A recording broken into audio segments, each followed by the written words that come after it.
The following is a conversation with an incredibly interesting author, Oliver Bullough. Oliver wrote a book back in 2018 called Moneyland and has another one coming this year called Butler To The World. The themes of Oliver's books are, as you will know by now, dear listener, probably the interest most close to my heart. And that is the themes of kleptocracy, financial secrecy, offshore finance, and the myriad cancers upon the world that these pathways allow. The depths of depravity that financial secrecy and everything else wrapped up into Moneyland includes is a subject that needs to be distributed wider and further. Because although you might think that it only affects Africa, or perhaps you heard of the Marcos in the Philippines, kleptocracy, financial secrecy, the rest, these cancers, it goes right to the center of the globe. And as we only very briefly touch on in this conversation, but I imagine will be the entire subject of his next book, the United Kingdom is at the heart of this. Delaware is at the heart of this. Switzerland, Manhattan, Sydney, Hong Kong, Singapore. All the financial centers of the world. This is not exclusive to developing nations. The whole world is complicit in the rot that is at the root of our globalized financial system. So I'll say a little bit more in the afterthoughts, but I will as well direct you to some other podcasts to listen to on this subject and theme as well. But first, to Oliver. In this chat, Oliver will answer 3 questions. What is Moneyland? What is the archetypal example of Moneyland? And then finally, is there any way out of Moneyland? This was a standout episode in the podcast for me. I really hope you all enjoy it and allow Oliver's smooth English tones to massage your lobes. So hang around to the end for the afterthoughts and as well to hear me explain my ambition for the podcast. And therefore, with no further ado, here is Mr. Oliver Bullough.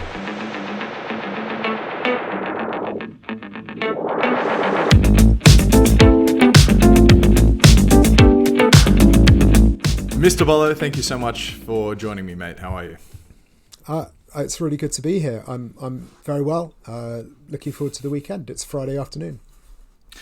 All right, mate. So we were just chit-chatting off air. I said you're going to kick right into it. I know that it's a kind of boring question and not a very good one, perhaps. But to start us off, could you just explain what is Moneyland? Okay. In order to tell this story, I'm going to tell the story of how I came up with the idea of Moneyland, because I think that's just the easiest way to explain it. In 2014, so 7 years ago, 8 years ago now almost, there was a revolution in Ukraine, and the Ukrainians rose up and their president fled, and he had been, a classic kleptocrat, an incredibly corrupt man, accumulated vast wealth from his position running the country and the government, and he hadn't been able to take most of that with him when he fled to Russia, and particularly his palaces obviously were left behind, and it became a kind of sort of grim sport after the revolution to wander around his palaces and check them out. And I became sort of fascinated by what they revealed about the man and what they revealed about corrupt people more broadly, this sort of grotesque taste. Everything's gold, or like all the sofas are overstuffed. All the furniture is so stuffed it's uncomfortable. There's televisions everywhere. Everything's got extra functions. It's just like it's just sort of weird excess that goes so far it doesn't look nice. These aren't places that look nice, and it was quite funny. This guy had been feared. He'd been a really nasty piece of work, and a lot of demonstrators had been beaten up and shot, and people had fled the country after death threats and so on. So, being able to walk around and look at his bedroom and his toilet was funny, right? And I'd gone to one of his properties, a hunting lodge that he had in a piece of forest that he'd privatized to himself near Kyiv, and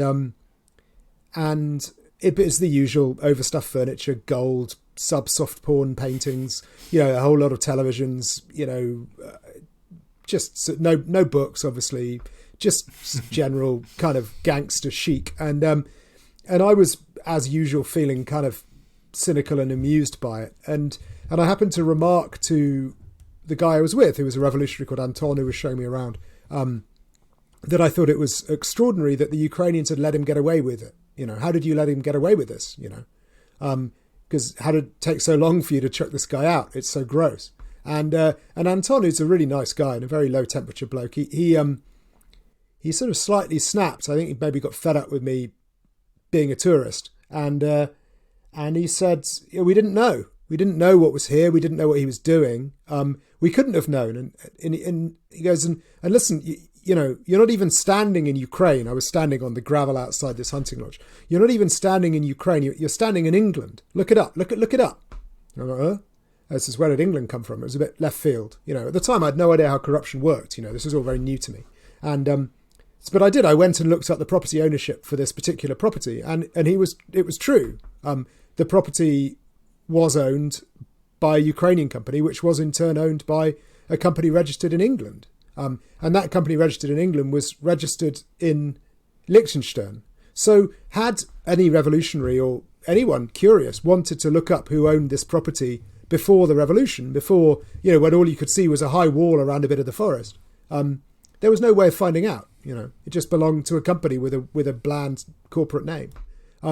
And so I was thinking about that evening, and about what he'd said about the company being in England, the property being in England, and and obviously it isn't, right? It's not in Britain, it's in Ukraine, but it isn't really in Ukraine either, because if it were in Ukraine, you'd be able to look it up and find out who owned it, and it's not in Liechtenstein either, right? But it's sort of a bit in all of these places, and so I was sitting there thinking to myself, well, it's not in Ukraine, and it's not in Britain, and it's not in Liechtenstein, so where is it?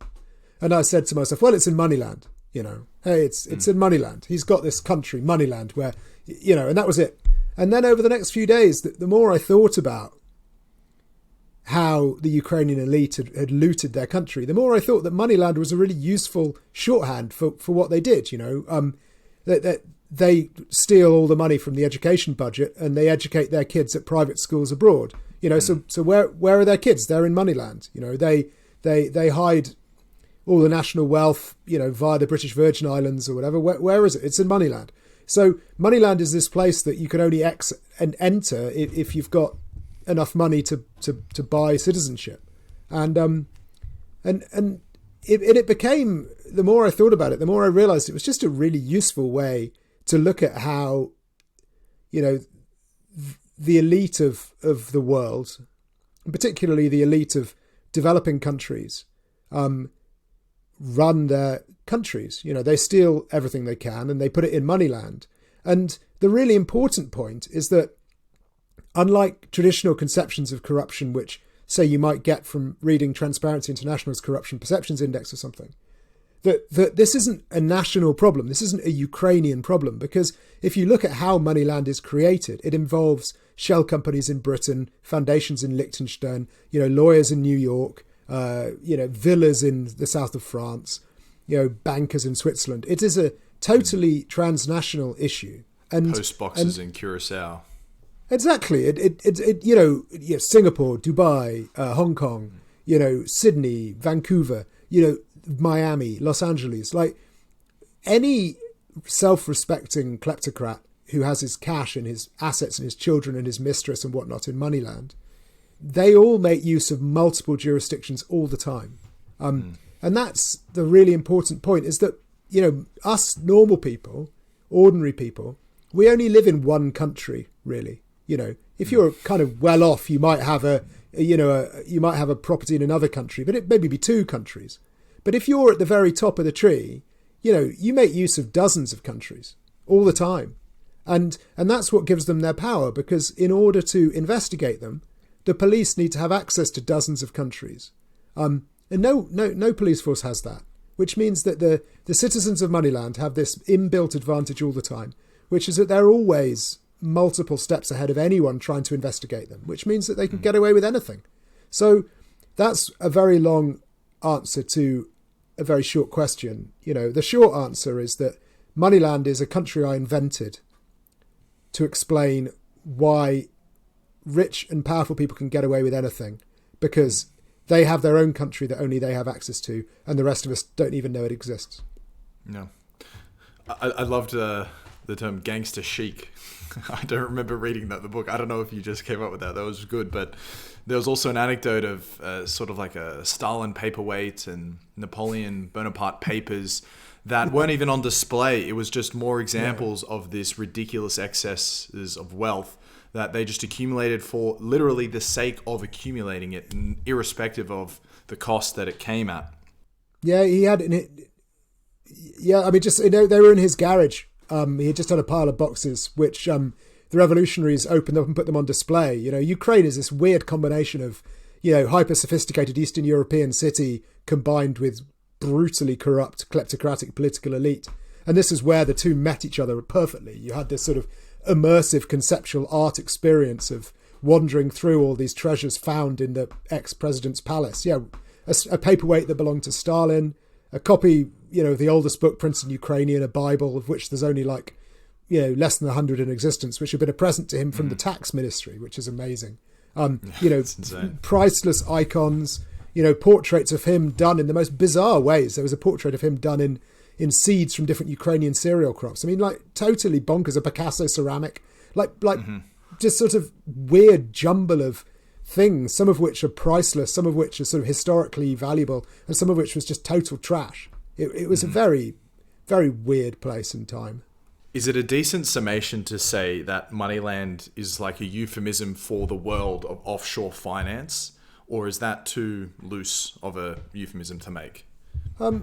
Yeah, offshore finance is the entry point to Moneyland. But to understand Moneylanders properly, you need to realise that it's about much more than money. The power of Moneyland begins with money, but offshore as a concept, which means that you live in one country but you're making use of the laws of another country or many, many other countries, isn't just something that applies to money. So, there are entrepreneurial people out there who are always trying to find new ways of interpreting offshore. So if you're a citizen of Ukraine or Russia or Nigeria or Malaysia, and you've made an absolute fortune, it's annoying to have to queue for a visa with ordinary Russians or Ukrainians or Malaysians or Nigerians.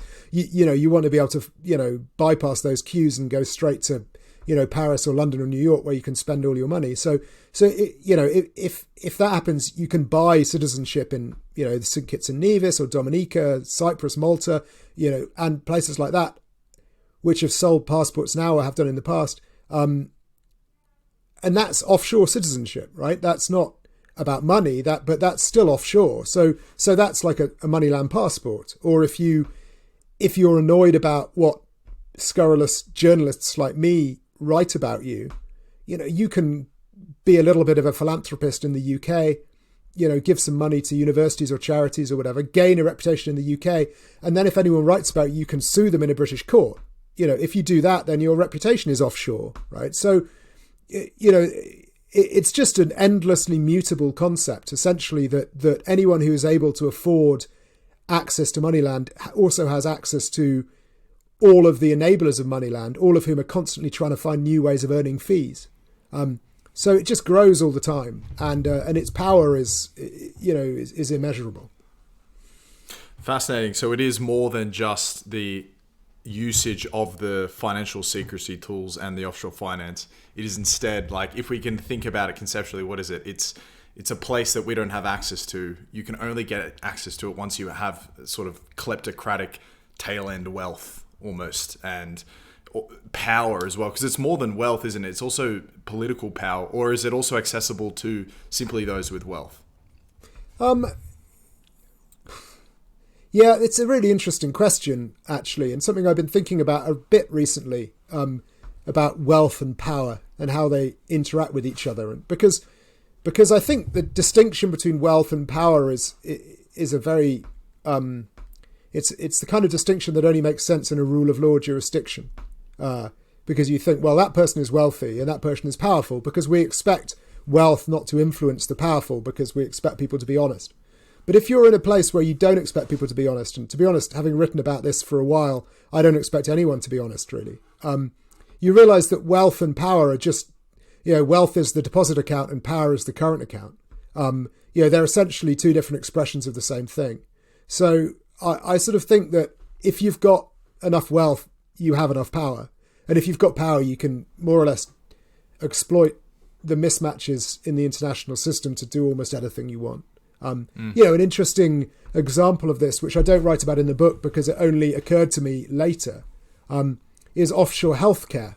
There was a real issue during the early, well, it still is, I suppose, but it particularly was an issue in the early months of the COVID crisis that kleptocrats who'd become very accustomed to receiving their healthcare in Germany or the UK or the United States in top-end private clinics were suddenly not able to fly from country to country anymore. And they were forced to abide by, the doctors and run-down institutions in their own countries. They'd been looting their own health systems for decades, securing the knowledge that if anything went wrong with them, they could just fly to, Berlin and get their treatment there. And suddenly that wasn't the case anymore. And that it was a fascinating demonstration of, in a way, the fragility of Moneyland, in that it's based on this very artificial modern world, which involves money being able to move seamlessly from across borders, people being able to move seamlessly across borders. It essentially, if you're rich enough, borders don't matter at all. They cease to have any relevance, except as a defense mechanism, because their importance, they don't stop you doing anything. Your money goes where you like, you go where you like, but they stop people being able to pursue you because borders remain extremely important for ordinary people. So, if you are a Syrian refugee with money, you fly to Malta and buy a passport. If you're a Syrian refugee without money, you try and take a inflatable boat across the sea from Turkey to Greece and take your chances on the way. Or you walk into Lebanon. Or you walk into Lebanon, and exactly. That's the difference that money makes. And that's the power of Moneyland. If you've got your money in Moneyland, then you're a Syrian who has access to the European Union. If you don't have your money in Moneyland, you're lucky if you make it into Lebanon or Jordan. I'm really happy you brought up that anecdote about the politicians during the pandemic, not politicians, kleptocrats during the pandemic. Because Tim Butcher recently said in the podcast I was recording with him when we were talking about the history of kleptocracy in the Congo, he said that, did you know that to date, more African politicians have passed away from COVID-19 than has any other, I suppose, set of politicians from different parts of the world. And it's exactly because of the reason you just said. They relied for so many years on flying to London or Singapore to have their rectum checked, and their own domestic healthcare was so bad, and to the point where they couldn't leave. They had more politicians passing away in Africa than the rest of the world. And that's, I when he said it, I couldn't believe it. I thought, what a fantastic singular example of highlighting the cancerous nature of, we'll say, Moneyland, but I think of it more as the world of financial secrecy, because that really is the cancer at the root of all of it, their ability to hide wealth, and the wealth is what gives them the power. But then it just made me think while you were saying that as well. I forget his name. I think it's Dan Gerbler, but sorry if there's a Dan Gerbler out there. That might not well be his name, but it's this Israeli mining magnate in the Congo. Maybe you're familiar with him. Yeah. Yes. This is a guy. What's his name? That's a good question. Okay. Now you've said Dan Gerbler. I've got Dan Gerbler in my head. Yeah. But I know who you mean. He's not a classic kleptocrat from the point of having a political status. He's quite simply a businessman with shit tons of money, operating in hopelessly corrupt economies. But he would be someone who really thrives off the benefits of Moneyland, like you say, your private militias, corruption at every single level in his supply chain, this kind of stuff.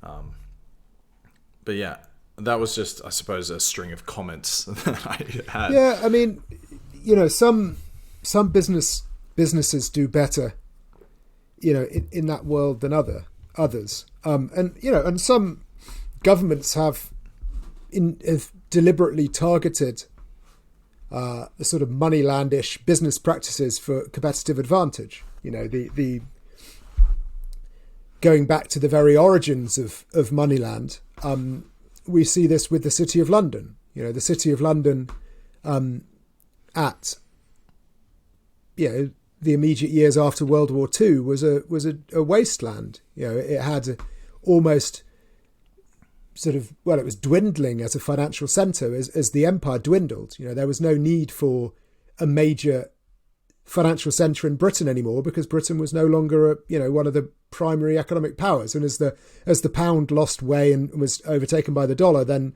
why have the City of London at all? But the devil makes work for idle hands, and there were lots of skilled financiers sitting around with very little to do, and they needed a competitive advantage, and the competitive advantage they found was undercutting Wall Street.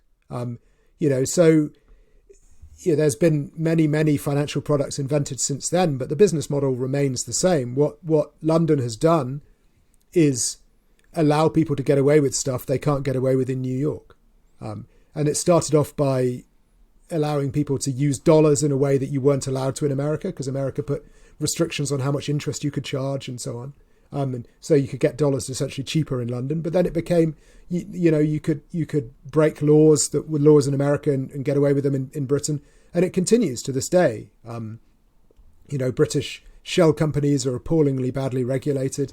They're very useful for hiding the origin of money being moved from country to country and so on. And it's that form of businesses that are very comfortable moving in the Moneyland world and moving kleptocratic and corrupt cash in order to, essentially take that competitive advantage. That's what London's been specialised at. It's not the only place that's done it. French oil companies notorious at it for it. Italians the same. German defence companies were pretty, they you could write off a bribe as a legitimate business expense in Germany until about 20 years ago. Is that a fact? Oh yeah. I mean, So I mean, it's not unique, but lots of countries have really struggled to get with the program, to put it mildly. Just to really underline what is Moneyland, could you give an archetypal example, top to bottom, just an extremely egregious application of Moneyland? Egregious application of Moneyland. Well, it's one individual who's done particularly well out of Moneyland. Yeah. And how he used it, essentially. Let's have a look. I'm going to just reach for a copy of Moneyland here. And so there's... see what I can see. Hang on, because I do have one in my mind, but it was a while since I looked at the no worries. Just to tip off the memory, there's Equatorial Guinea. There was the case of Angola. There's the Russians, which you're probably most familiar with. Kolakowski would be a great example. No, I'm going to talk about Walid Al-Jafali, Saudi billionaire. Is this the guy that had all the divorces? Well, he was married to a supermodel, Christina Estrada, who had her 50th birthday in 2012, and he laid on this amazing birthday party for her on the edge of the empty quarter. Flew in 200 friends on private jets from all over the world, and they put them up in a luxury hotel resort. And there's this magazine, Hello Magazine. Do you know Hello Magazine? It's like a celebrity glossy magazine with it's a very soft focus. It's not like some celebrity magazines really they really like to have embarrassing pictures of celebrities looking I don't know, puffy-eyed in the morning after a big night, whatever. It wasn't one of those. The pictures are beautifully staged. Anyway, so they had all these lovely pictures of Christina Estrada in the desert with, falcons and all this, like all the, and like trusty Arab retainers and all this. Anyway, shortly after her birthday party, he flew to Venice and flew to Beirut and got married again to a woman who was half his first wife's age. And obviously he's a Saudi, so he can have up to 4 wives by Saudi law, but Christina Estrada wasn't up for this at all. So she told him she wanted a divorce. And that was going to be really expensive because she lived in London. They'd been living in London. Under British law, the wife is entitled to half of her husband's assets. He's a billionaire. We're talking like a really expensive divorce here. So he needed a way out of this. And Moneyland, what's the solution? What can Moneyland do for you? Well, in order to avoid paying a hefty divorce settlement, he was going to have to somehow sidestep British law. And how is he going to sidestep British law? Well, there is one way you could sidestep any country's law, and that's to become a diplomat. So so he flies over the Atlantic to St. Lucia, offers its government loads of money for a new hospital, and becomes ambassador to the International Maritime Organization. Oh, he never actually attended a meeting of the IMO, but then it didn't matter because he didn't know anything about boats anyway, so whatever. So anyway, he then divorces his wife, and her lawyers get in touch and say, we need a divorce settlement. And he's like, well, good luck with that. You'll get what you're given. I'm an ambassador. No one can touch me. And it actually became a minor legal crisis in Britain at the time because it was so obviously artificial that you can't have people just being made ambassadors to avoid paying their wife a fair divorce settlement. This is a real Moneyland. The rubber hits the road here. And so a judge actually threw out his status as an ambassador and said, no, this is artificial. It doesn't count. At which point the British government intervened because you can't have that. You can't have judges going around saying who is and isn't ambassador. You can imagine if a Russian judge could say precedent. the British ambassador isn't a real ambassador and put him in prison. So they actually appealed and had the ruling overturned. And he was reinstated as an ambassador, though he did manage to. The judge managed to find a way to force him to pay a divorce settlement, which is quite clever of her. But essentially, it's still brilliant, right? I mean, if you're looking for a way out of this, legal hole that you find yourself, what can Moneyland do for you? Moneyland can make you an ambassador. Because let's face it, he wasn't an ambassador for St. Lucia. He didn't do anything for St. Lucia. He was an ambassador for Moneyland. So I don't know. It's probably my favourite example in the book, and it's particularly joyous in a way because it's just like a soap opera. They've got these sort of. It's a man. As it turned out, he was dying of cancer at the time. He had more money than he would ever be able to spend, even if he were going to live another 20 years rather than another 6 months. He had more money than he was ever going to be able to spend. But in order to avoid giving half of that money to his wife and the mother of his child, he was prepared to go to this ludicrous lengths in order to avoid doing so. And it's just baffling. What is wrong with these people? Like, what are you not getting here? Like, what you already have more money than you need, and even if you only got half of it, it'll still be more money than you need. So why go to these lengths to protect all this money? And it's sort of what I feel about, a lot of what the Russian elite gets up to, and you already don't the richest 500 people in Russia have more wealth than the bottom 99.8% of the Russian population added together. How much more do you need, you people? And it becomes this sort of pathological thing whereby you just have to have more stuff. But that's asking a really hard psychological question, one which I'm sure neither of us can necessarily empathize with, and therefore it doesn't really make sense to even try and answer that question. We just have to assume that it's the ongoing pursuit of power and more and security and minimization of risk. If you really were trying to answer what would even motivate someone to do this? Why didn't he just give his ex-wife half of his stuff? I mean, that would be a nice legacy for his future kids, right? But I guess. I mean, you'd think, wouldn't you? I find it extraordinary. I mean, that's it's sort of quite central to the way I try to approach journalism and writing books, is that there aren't any bad guys to the extent that there isn't anyone like in a Bond film sitting in a swivel chair, rubbing their hands together, laughing maniacally and saying, I'm just going to screw everything up for everyone. No one's doing that. Everyone is doing what's right for themselves. And cumulatively the consequences are disastrous. But it's no one is going into this, or very few people anyway, are going into this trying to be a villain. Everyone is being a good guy in their own story. And yet if you look at the sum total of all those people doing right for themselves, you end up with this catastrophic situation whereby, in Nigeria, we were talking about healthcare in Nigeria, what annual healthcare spend in Nigeria is $11 per Nigerian on average. $11. That's like a round of drinks in Starbucks. And that's what you've ended up with all these politicians who presumably think of themselves as being nice people, have destroyed their country to such an extent that that's where you are. We have this bonkers situation in Russia at the moment whereby they have record COVID levels. They've had a really bad pandemic in Russia, very high death rates, very high COVID levels at the moment, very low vaccination rates. And yet, for some reason known only to him, Putin has stacked 100,000 plus troops on the Ukrainian border and is going on about that. Like, if he were any normal politician, he'd be worried about the fact that everyone in his country is dying of, coronavirus.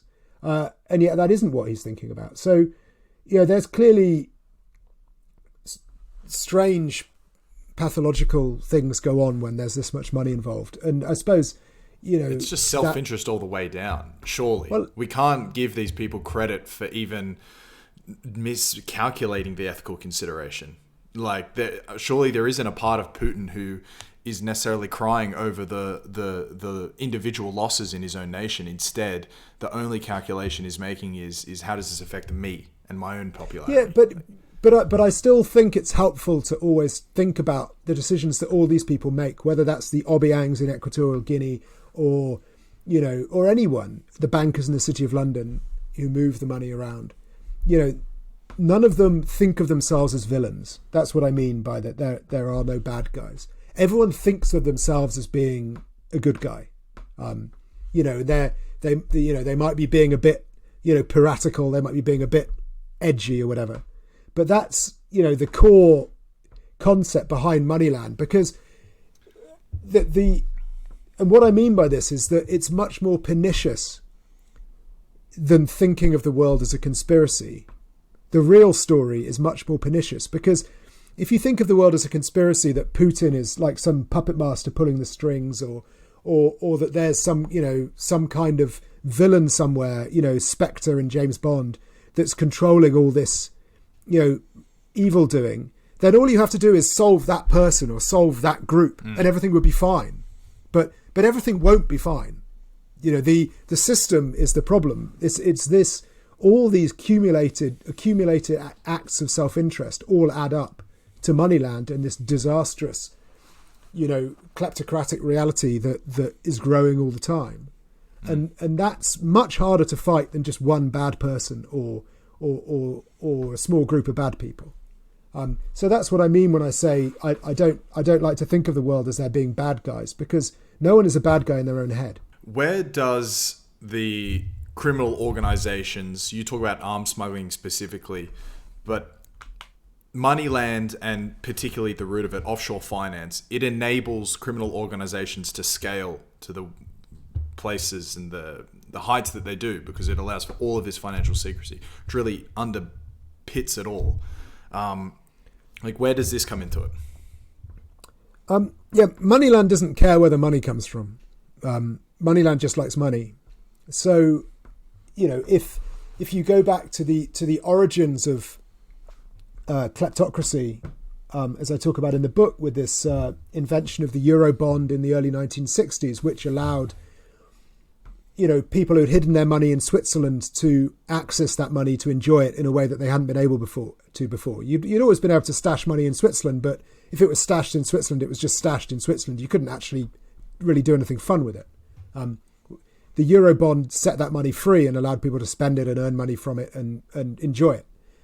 If you look at the people who made use of that function at the very beginning, it's very instructive of who's using Moneyland.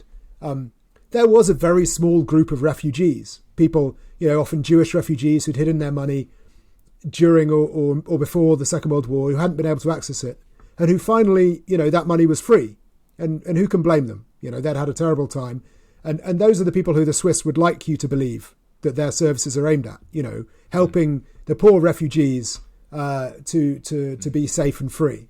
But although Nick Jackson debunked that myth, didn't he? Yeah, I mean, we're talking about, a tiny handful of people, right? I mean, the idea that these people were central to the Swiss bankers' concerns is ludicrous. They're a nice scapegoat, Yeah, it's a lovely story for them to tell. But, and there probably were one or two of these people, but a tiny number.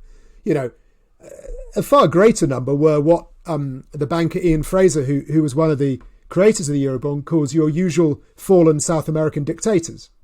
These are kleptocrats, people who had looted the country, been overthrown in a revolution and was stuck living in some villa in the south of France somewhere, and they had some wealth in Switzerland, but it was kind of clunky and annoying and hard to get at. So, they were a significant proportion. And so you've got those, kleptocrats. It's important right there at the beginning. But the far greatest number of people and the far greatest amount of wealth buying these products was tax dodgers. These are people who ordinary, nominally law-abiding Westerners who just don't like paying taxes and stick their money in Switzerland. So at the very heart of Moneyland, you have, the combination of what I call naughty money and evil money at the very beginning.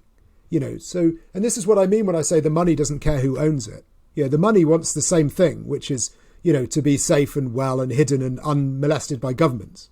And whoever owns it, that's what it wants. So, you were asking about mafiosi and drug cartels, criminals, money launderers.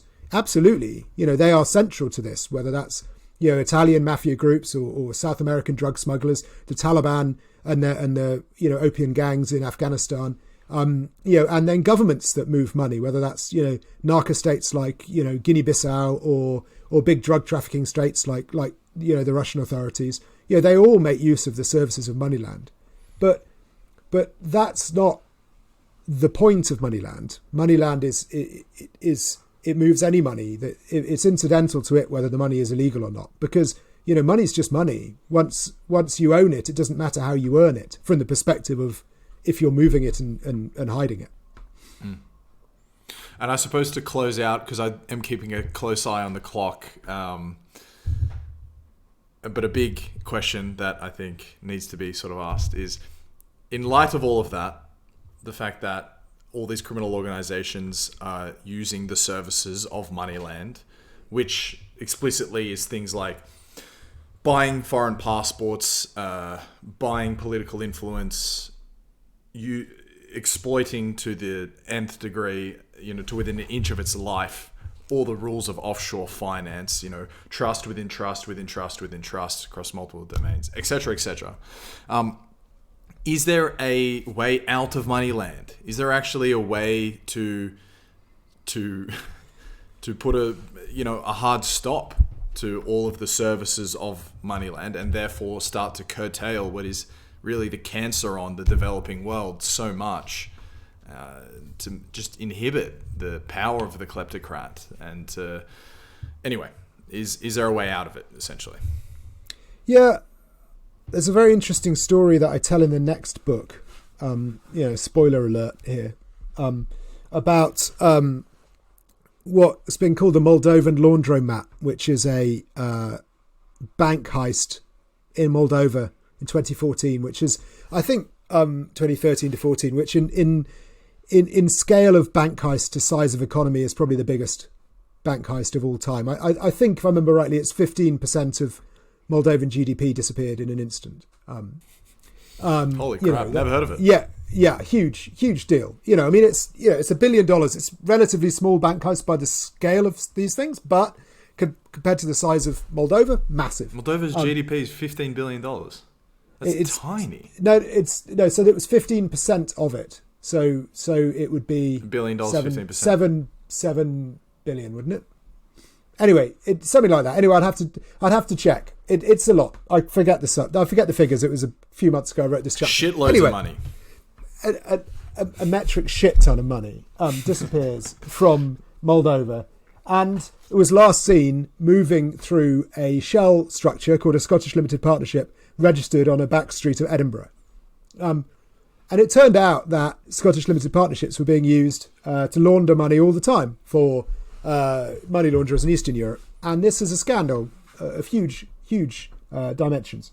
So some politicians here in the UK made a real push to get this cleaned up, to have this, so this doesn't happen again. And they take it to Parliament and they get hearings and they have discussions and they raise it and debate it and all the usual rigmarole.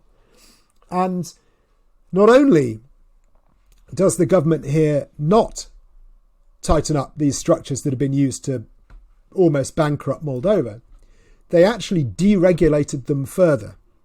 They made them easier to be used for money laundering, not harder. And the reason was nothing to do with money laundering at all. The reason was that these structures are not only used by money launderers, they're also, in fact, primarily used by big investment funds.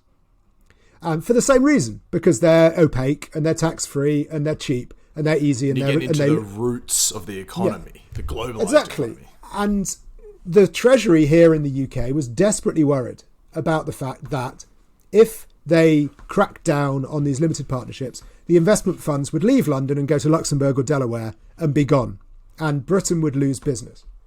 And the reason I'm telling this story, which is even more depressing in its full version than it is in that little thumbnail, is that the problem about Moneyland and why it's so difficult to deal with is that the vast majority of its clients and the majority of the money that features in it are not criminals.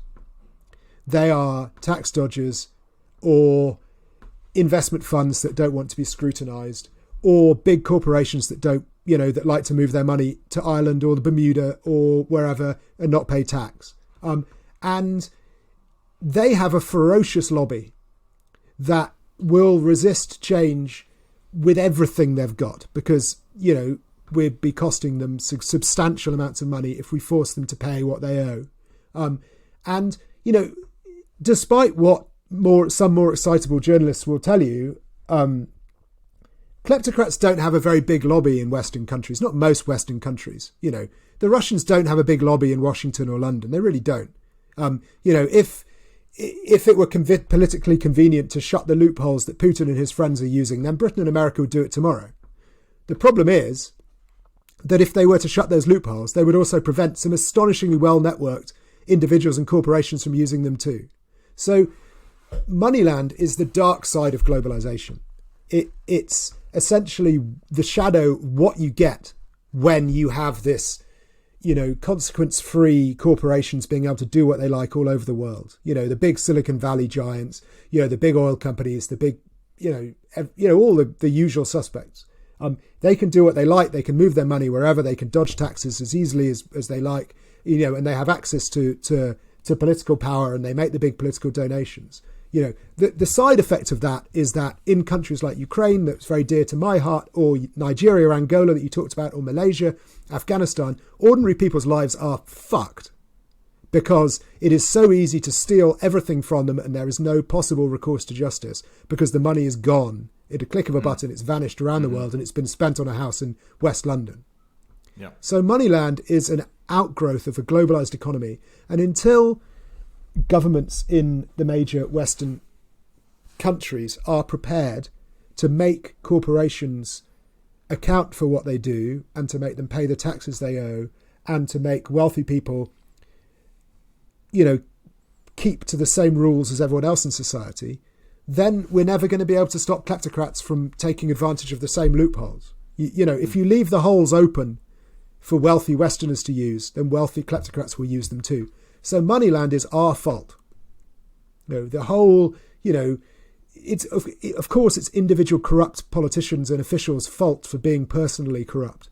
But the amount that they can steal, and the ease with which they hide it, and the tremendous ease with which they can spend all that money in major Western capitals, that is the fault of Western countries. And if we want to solve it, we need to stop ticking off Vladimir Putin and tell him to stop being nasty. We just need to be prepared to cost some of our corporations a bit of their profits. As soon as we do that, the problem is solved. And then Vladimir Putin will continue to be an autocrat on the Russian style, but he'll be a much diminished autocrat because you can't do much if you're just sitting in Russia, to be honest. Its economy is the same size as Spain's. It's not going to be a big threat to anyone.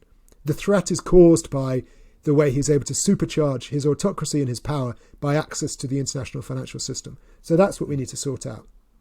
And if there's any lesson that I hope people would take from Moneyland, it was the realization that you can't blame foreigners for being corrupt when we're the ones who profit from them being corrupt.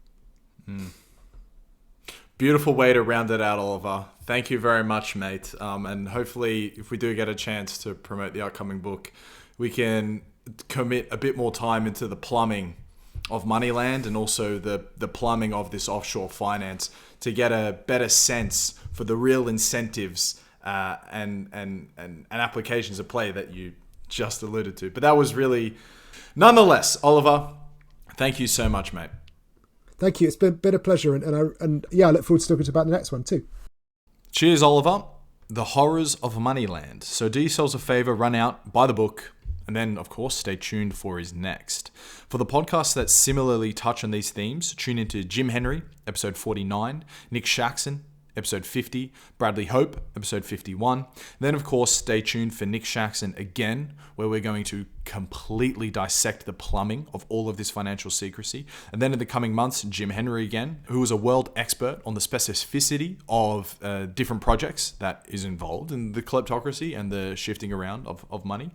And then, of course, I'm excited to announce that John Perkins, the economic hitman himself, is also going to contribute to this series. I hope to make what is actually already, but even more so, compound on itself, the list of authoritative episodes on this subject within podcasting.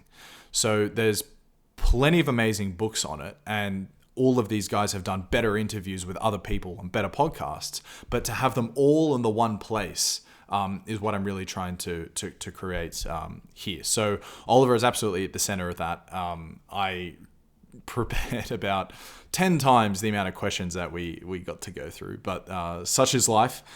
The world of financial secrecy and kleptocracy is the cancer of the planet, and this point needs to be continually underlined.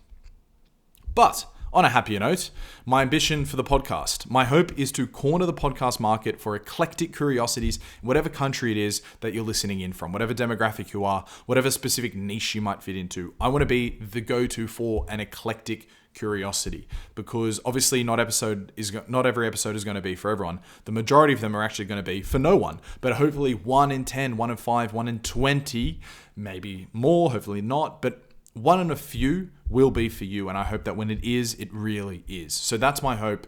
I want to corner that market. But how does one corner a market?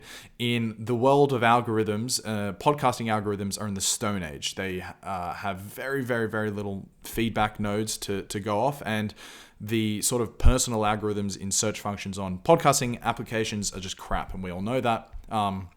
The only way people hear about podcasts is through clout on appearing out of the podcasts, or maybe through word of mouth. But anyway, what I would encourage you all to do is to leave a review. So if you're listening on Spotify, very easy to do. Swipe up, 5 stars. Apple, same story, leave a nice review. But take it a step further. We all have friends, family, hopefully. Go ask them, take their phones from them. Put in reviews. I'm happy to game the system if you are. Next time you're at work, just stop whatever the important meeting is and insist that everyone pull out their phone and leave a nice shiny review for this podcast. We can really take this places. The next time you're walking through the supermarket, that's a nice congregation of people. Just tap them on the shoulder, say, could you please leave a review to the Curious Worldwood podcast? And so I think that is all from me. Leave nice reviews, buy Oliver's book, stay tuned for more Kleptocracy episodes, give me feedback. I don't know, there's a lot to say. But cheers, ciao, take it easy.